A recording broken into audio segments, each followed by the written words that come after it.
Hey folks, I figured I would tackle the woodshed today in preparation, in preparation for this year's firewood. Right now it's raining. We got a lot of rain between yesterday afternoon and last night. So I am tidying up here. Remember I put that, that green tarp on the back of the woodshed, and I've got two in the front that has a flap on it so I can come and go to keep the birds out of my woodshed, right? When they get in my woodshed, they poop, and it's not pleasant, folks. So that's what I am doing today. Just sorting, rearranging. I've got all kinds of cedar kindling that I've got to pile up, and when I get ready to use it, I'll just split it as I need it, right?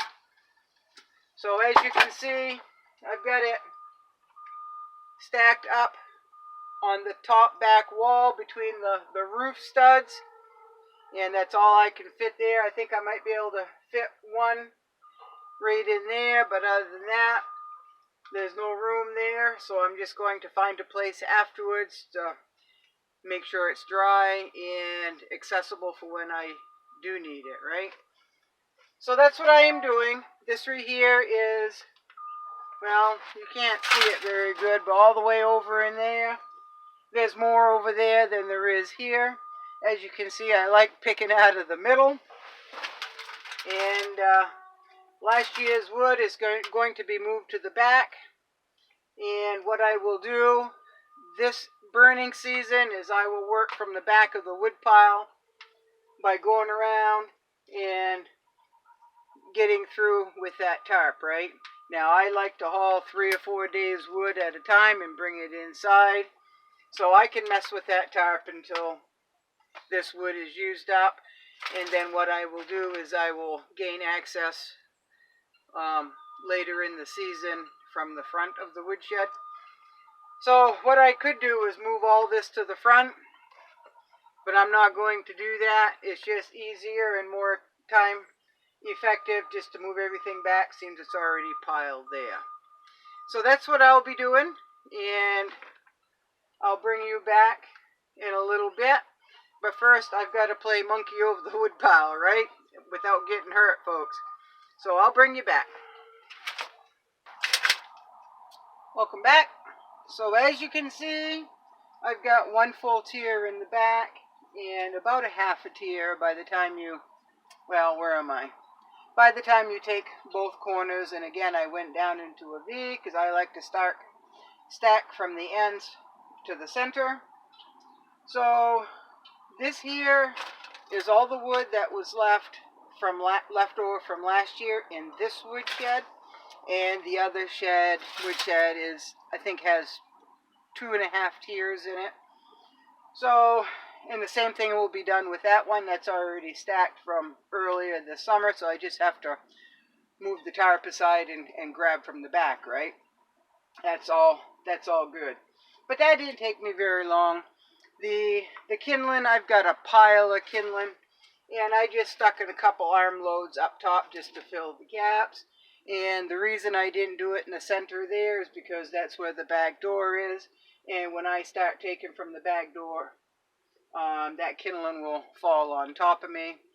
So I didn't stack any there except for the top of the wall and back between the rafters.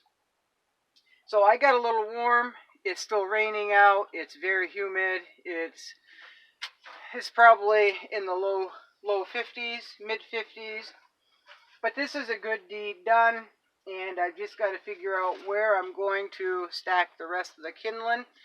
I think what I'm going to do is the same thing I did last year, as I complete a tier, because the woodshed, the closer we come like toward the camera, the higher the pitch, right? So I can stack a little bit higher the further I go to the front, and I can take a handful of kindling and just stack it on top of the tier between the rafters, right? So as I work on the tier, I'll have kindling available to me. Although in the wintertime, I really don't go through that much kindling, just because I have a fire going all through the winter. I don't let it go out unless it's an unusually warm day. But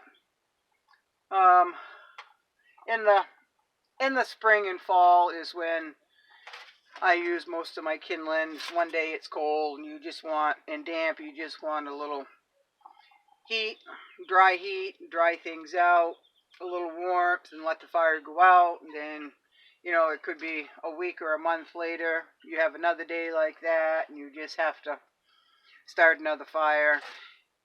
But during spring and fall, you don't have a fire going every day usually, or at least I don't. So you use more kindling, right? But that's all right. That's just the way it is. Better to have too much kindling than not enough, right? Just like food, you're better off having too much food than not enough, folks. You're better off having more money than you are not enough. But you know how that goes. So I think I am done in here. I think I'm going to leave everything the way it is. By next year, I'll have to, because this is a gravel pad and I've used this woodshed for quite a few years, and as you stack wood, the bark comes off and the bark builds up. So another year, I think I'm going to have to shovel this out and put it in a pile all on its own and make compost out of it eventually, or get some mulch. I've got a rooster after a chicken, folks. So I think I'm going to go in, wash up a little bit, and grab a cup of water, a glass of water, and figure out where I'm going next. And folks, they are shooting bear all around us this morning. I have heard so many gunshots, and they all sounded like they connect. So I'd say a few people are having a little bit of bear hunting success. So that's all good.